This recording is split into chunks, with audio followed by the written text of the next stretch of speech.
तो अपन एक question solve करने वाले हैं, जो कुछ बच्चों को तो क्लास में मैंने करा दिया है, कुछ बच्चे रह गए हैं। क्या सिद्ध करने वाले हैं कि सिद्ध करो कि विद्युत चुम्बकीय तरंग में विद्युत चुम्बकीय तरंग में विद्युत क्षेत्र, चुम्बकीय क्षेत्र, विद्युत क्षेत्र ई वेक्टर, चुम्बकीय क्षेत्र बी वेक्टर दोनों लंबवत तल में होते हैं तथा समान कला में तरंग संचरण करते हैं।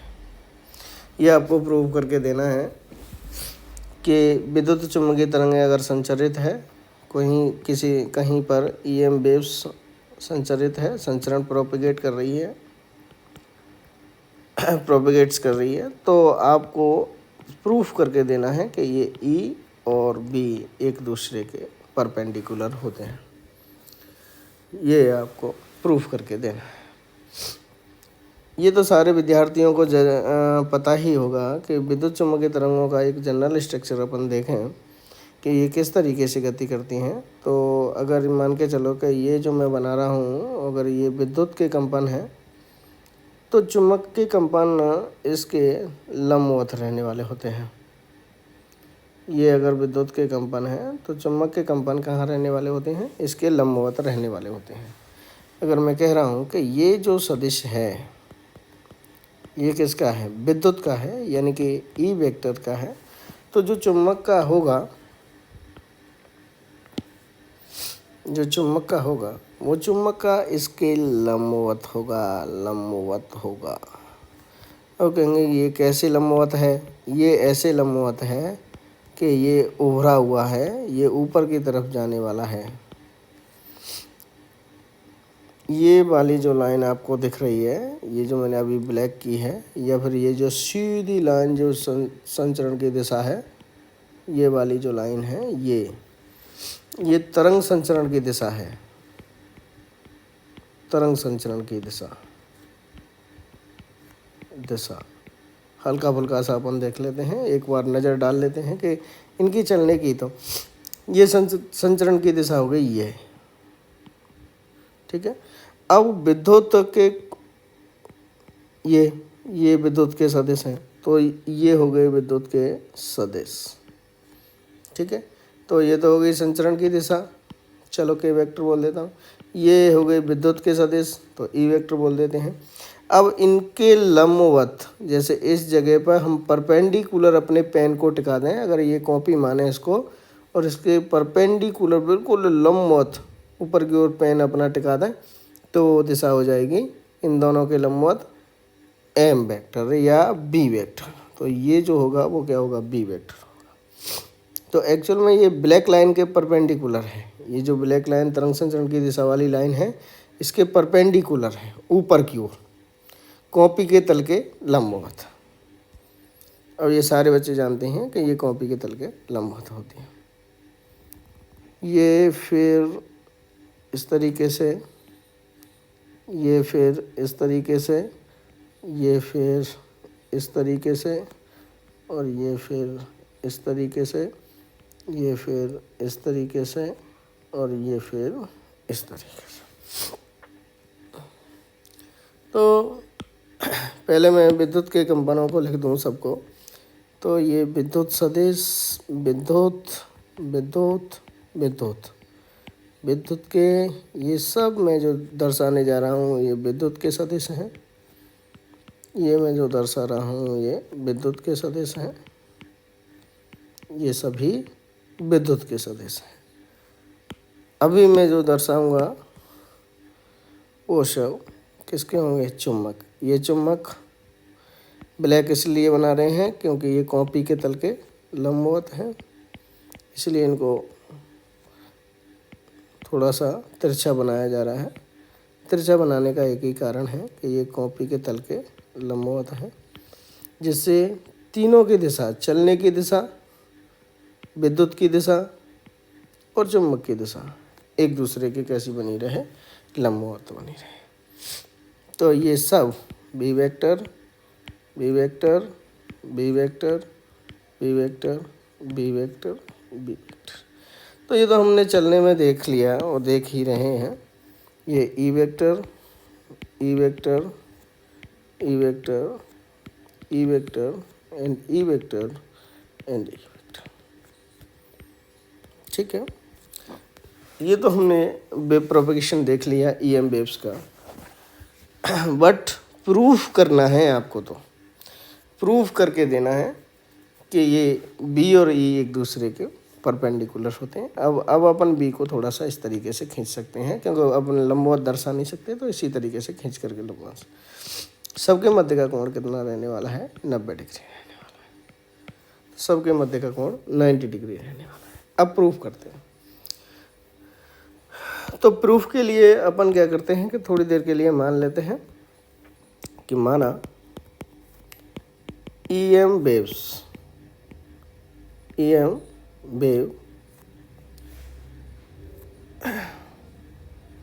x दिशा में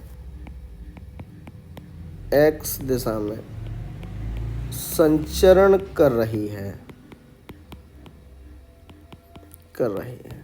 x दिशा में संचरण कर रही है, तो इसका मतलब ये हो गया कि ये वाली जो लाइन है ना, ये लाइन है, ये लाइन x है। ये कौन सी है? x है। x दिशा में संचरित हो रही है, कर रही है। अब ये अगर x दिशा में जा रही है, इसकी डायरेक्शन x है, तो अपन क्या कहेंगे कि del over del y and del over del z। बाई और दिशा में कोई परिवर्तन नहीं होगा। Del over del y and del over del z क्या रहने वाले हैं? 0 रहने वाले हैं। Del over del y and del over del z 0 रहने वाले हैं।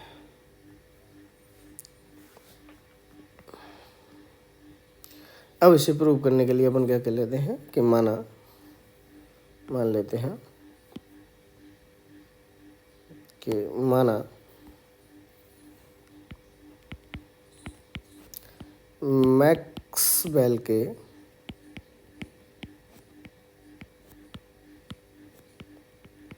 तृतीय समीकरण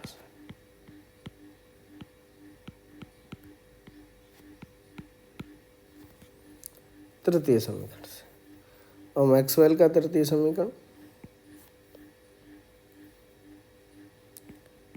डेल क्रॉस ई वेक्टर बराबर minus del over del T of B vector.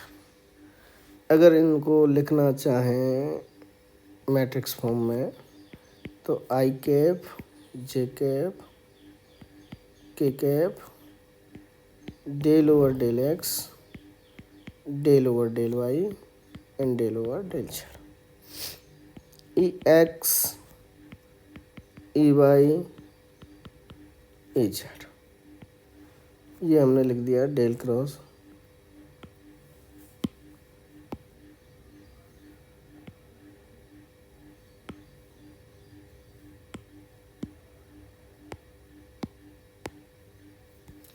ये हमने लिख दिया डेल क्रॉस ए वेक्टर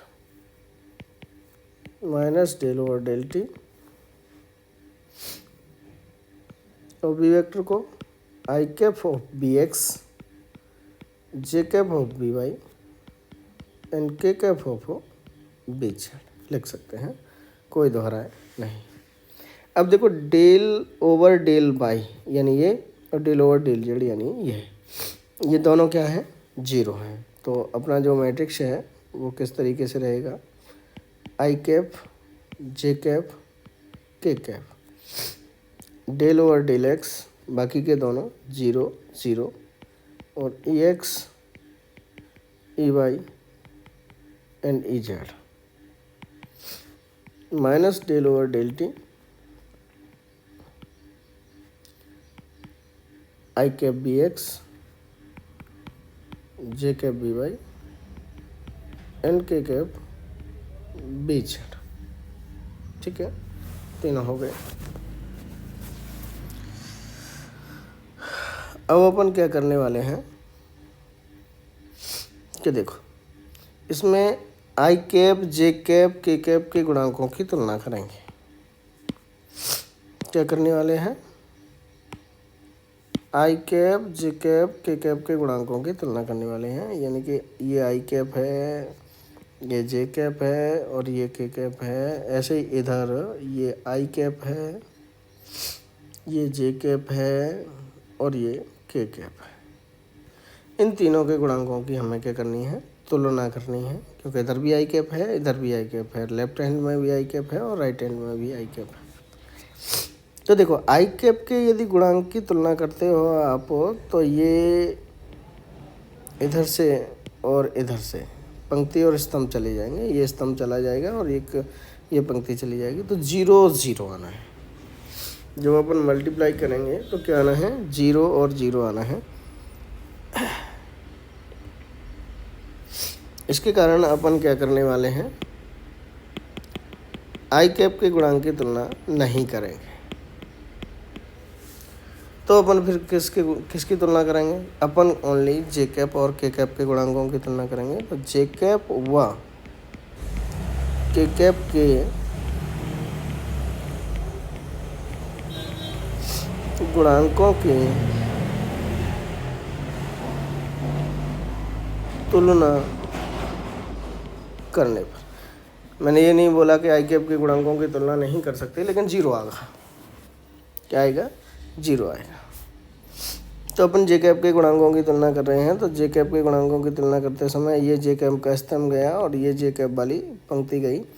अब डेल ओवर डेल एक्स का गुणा करेंगे अपन, डेल ओवर डेल एक्स का मल्टीप्लाई करेंगे, इसका गुणा करेंगे इससे, तो del over del X of E Z,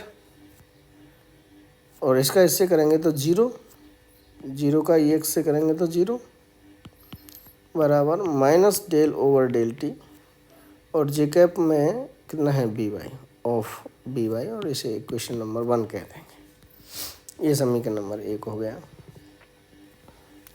तो ये तुलना हो गई जे कैप के गुणांक की। अब अपन को तुलना करनी है के कैप के गुणांक की। तो अपन के कैप के गुणांक की तुलना करेंगे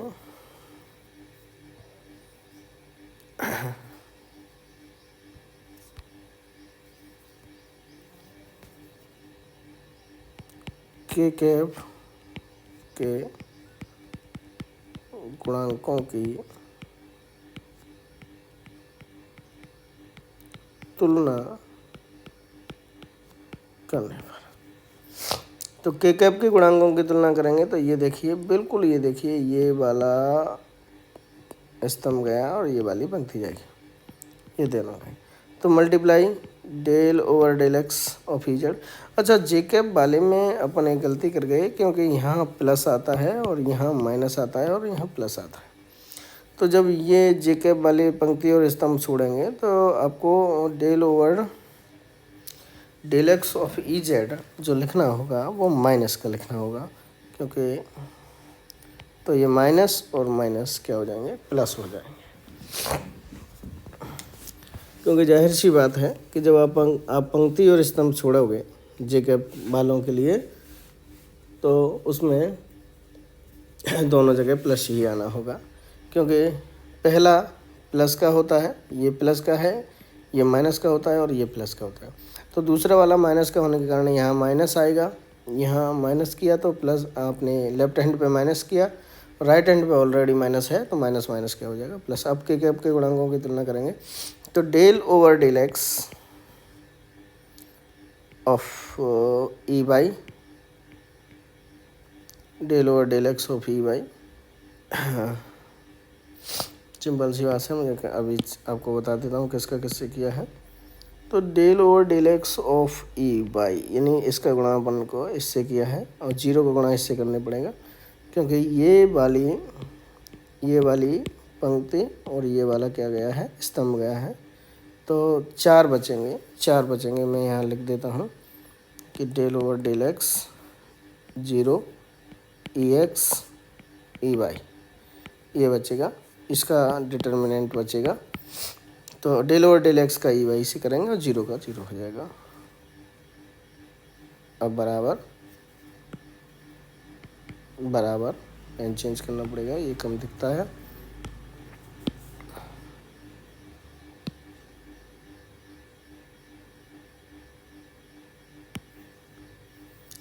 बराबर, अब इधर के कैप कितना है, ये रहा बी जेड, तो minus del over del T of B Z. तो ये हो गया समीकरण नंबर 2। और इधर तुलना किसकी हुई है? के कैप के गुणांकों की। इधर किसकी तुलना हुई है? के कैप के गुणांकों की। तो आपके पास दो इक्वेशंस बढ़ गए, एक जे कैप के गुणांकों की तुलना वाला इक्वेशन है और एक के कैप के गुणांकों को वाली के कैप के गुणांकों की तुलना वाला इक्वेशन है। दो इक्वेशन है। अब देखिए इस वाली इक्वेशन को देखिए, इक्वेशन नंबर फर्स्ट को देखिए आप। इक्वेशन नंबर फर्स्ट क्या कह रहा है? देखिए ये है इक्वेशन नंबर फर्स्ट।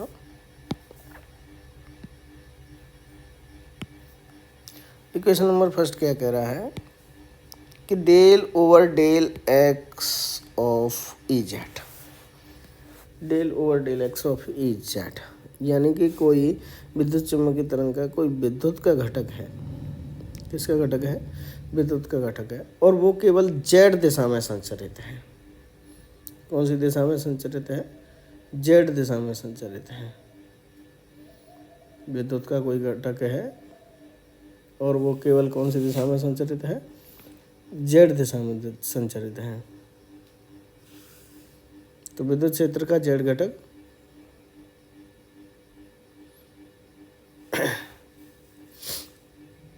तो विद्युत क्षेत्र का जो जेड घटक है वो एक्स दिशा में संचरित है। तो मैं कहूँगा कि माना ईएम तरंग का या ईएम तरंग में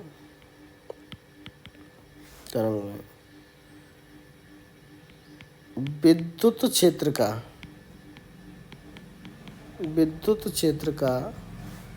जेड घटक एक्स दिशा में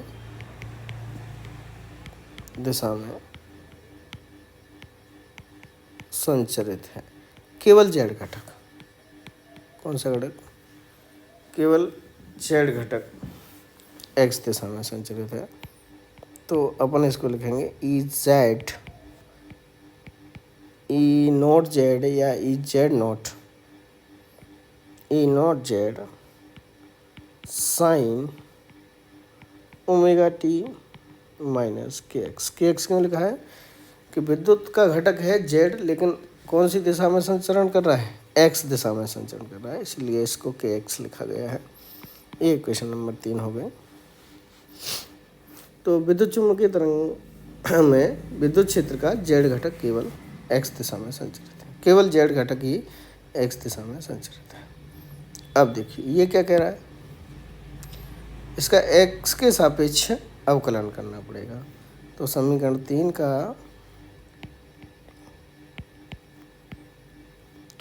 का एक्स के सापेक्ष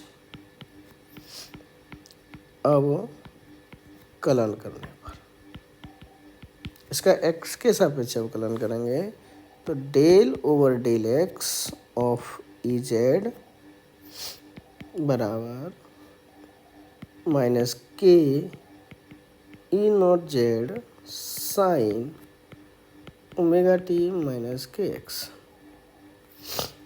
अब देखो इक्वेशन नंबर 1 से देखो, del over del X of E Z किसके बराबर है? Del over del T of B Y के बराबर है। तो मैं यहाँ लिखूँगा फ्रॉम 1। क्या लिखूँगा?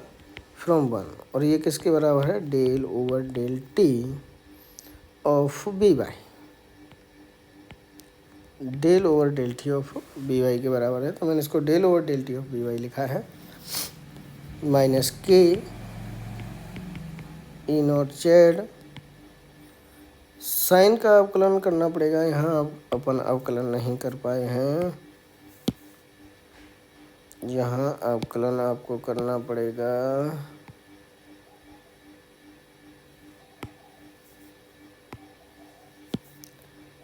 साइन का अवकलन कितना होता है? कॉस। तो यहाँ पर आपको कॉस करना पड़ेगा, cos omega T minus K x.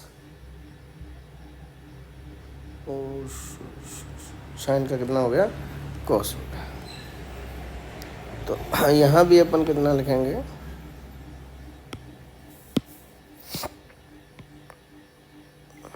यहाँ पर भी अपन कॉस लिखेंगे, तो कॉस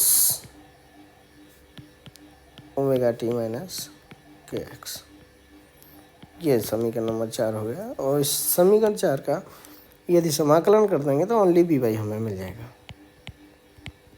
समीकरण 4 का समाकलन करने पर देखो हमें E X, E Y, E Z,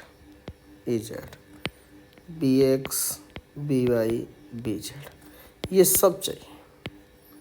ये हमें अगर मिल जाते हैं तो हम बी में और ई में इनके वेक्टर्स में रिलेशन बता दे सकते हैं कि ये आपस में किस तरीके से रहते हैं। तो यहाँ से हमें बी वाई मिल जाएगा। समाकलन करते ही बी वाई बराबर minus K upon omega E not Z cos का sine omega T minus K X. तो इसको मैं क्या लिख सकता हूँ कि बी बाई बराबर minus K upon omega E Z, क्योंकि E not Z sine omega T minus K X किसके बराबर है, ये आप 3 नंबर से देख सकते हैं, फ्रॉम 3 लिख सकते हैं यहाँ पर, फ्रॉम 3। तो ये ई जेड के बराबर है, तो मैंने ई जेड लिख दिया। तो टोटली जो बी वाई आया है वो कितना आया है, minus E Z upon V, कितना है, ई जेड अपॉन बी आया।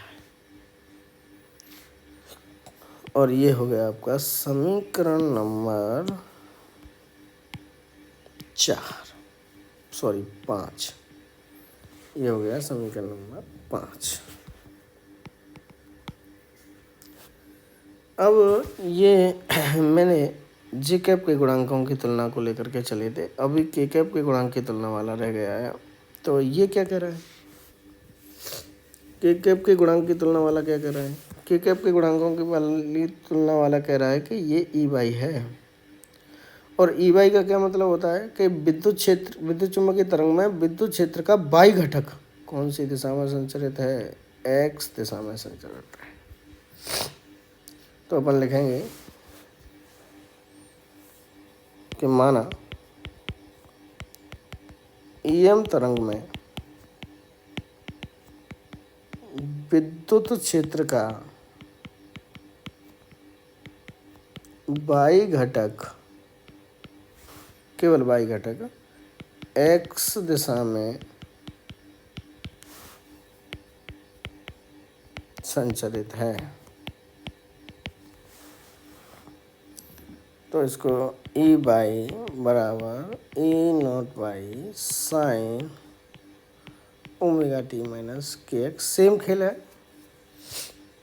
दोबारा से जाइए 2 नंबर पे एक्स के सापेक्ष अवकलन करना है। एक्स के सापेक्ष अवकलन करने पर कितना आएगा, del over del X of E Y बराबर minus K E not Y sine का cos omega T minus K X. अब फ्रॉम टू फिर देखिए 2 कहाँ है, ये रहा, किसके बराबर, minus del over del T of B Z. तो ये minus del over del T of B Z बराबर minus K E not pi cos omega T minus K X. Minus minus plus, समाकलन करने पर इनका समाकलन कर दो, टी के सापेक्ष समाकलन करने पर तो इधर ओनली बचेगा बी जेड के अपॉन ओमेगा और ई नॉट पाई साइन कॉस का sine omega T minus K X. तो बी जेड अपन इसको लिख सकते हैं के अपन ओमेगा को 1/v और इसको ई बाई, तो बी जेड बराबर E by upon B. 5 number था, ये 6 नंबर है। अब देखो, यदि आप चाहते हैं कि ई वेक्टर और बी वेक्टर एक दूसरे के लंबवत हों तो इनका डॉट प्रोडक्ट 0 होना चाहिए। डॉट प्रोडक्ट 0 होगा तो ये लिखा जाएगा ई बी कॉस 90 बराबर 0, और कॉस 90 का मतलब है कि थीटा बराबर यहाँ π/2 है, यानी कि 90 डिग्री। इसीलिए ई और बी एक दूसरे के कैसे हैं, परपेंडिकुलर है।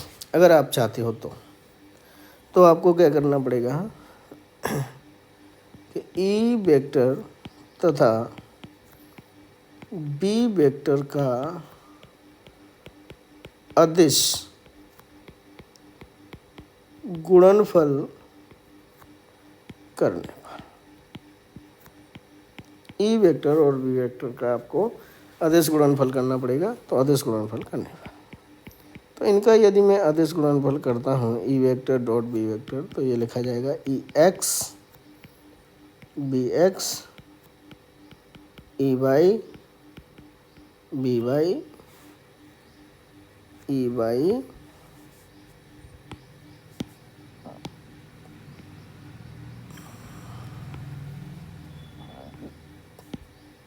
ए Y B Y E Z B Z. तो ये देखिए 0, क्योंकि आई कैप का गुणांक शुरू में ही 0 हो गया था। फिर plus E Y, that's E Y B Y minus E Z upon V 5 number से, एंड ई जेड और बी जेड बराबर E by upon B 6 number से। तो आप 5 नंबर को देख लीजिए, ये 5 नंबर है B Y minus E Z upon B, मैंने ही minus E Z upon B लिखा है, और 6 नंबर ये रखा है E Y upon B E Y. तो ये देखिए ये हो क्या गया, बराबर 0 plus minus E Y E Z upon B plus E Y E Z upon B, ये काटा, तो E vector dot B vector बराबर 0। अगर ये बराबर 0 है तो थीटा बराबर π/2। थीटा बराबर π/2 का मतलब है कि E vector perpendicular of B vector. तो आप लिख देंगे कि स्पष्ट है कि ई वेक्टर एवं बी वेक्टर एक दूसरे के लंबवत होते हैं या लंबवत तल में होते हैं।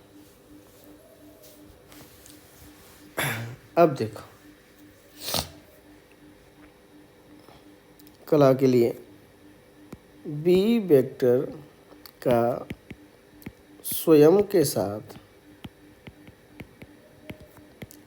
डॉट प्रोडक्ट करने पर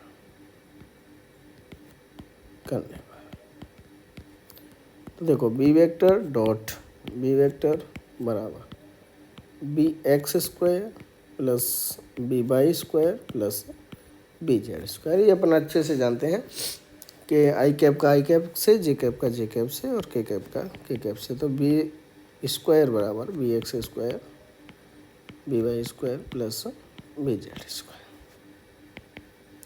तो बी ओनली बी निकाला है, तो under root of B X square plus B Y square plus B Z square. 0, B X की वैल्यू 0 शुरू में ही हो गई थी, आई कैप का गुणांक। B Y E Z square upon B square E Y square upon B square तो इनकी वैल्यू जब अपन निकालेंगे तो वैल्यू कितनी आएगी,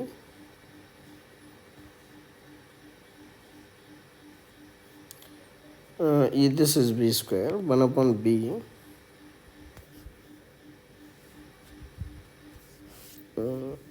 one upon B and A square.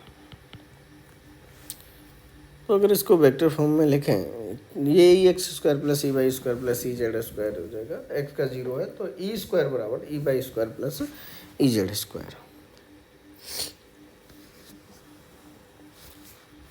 तो इन जनरल सॉरी स्क्वायर है बट इस पर क्या है, अंडर रूट है। तो ये कितना हो जाएगा, बी वेक्टर का परिमाण बराबर ई वेक्टर का परिमाण बटे बी। अर्थात आप कह सकते हैं कि वेग कांस्टेंट रहता है तो बी वेक्टर का परिमाण इज प्रोपोर्शनल ई वेक्टर का परिमाण। बी का मान नियत रहता है, ये अपन अच्छे से जानते हैं। तो अपन क्या कह सकते हैं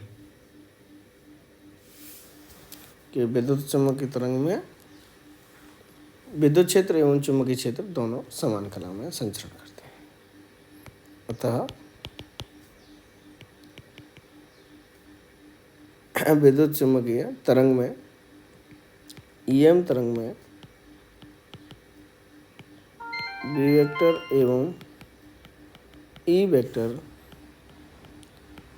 समान कला में संचरण करते हैं। ओके, तो ये अपन प्रूफ कर चुके हैं। इसे पढ़ना, इसे देखना। कुछ बच्चों के लिए हमने करा दिया था, कुछ बच्चे रह गए थे, उनके लिए मैंने ये डाल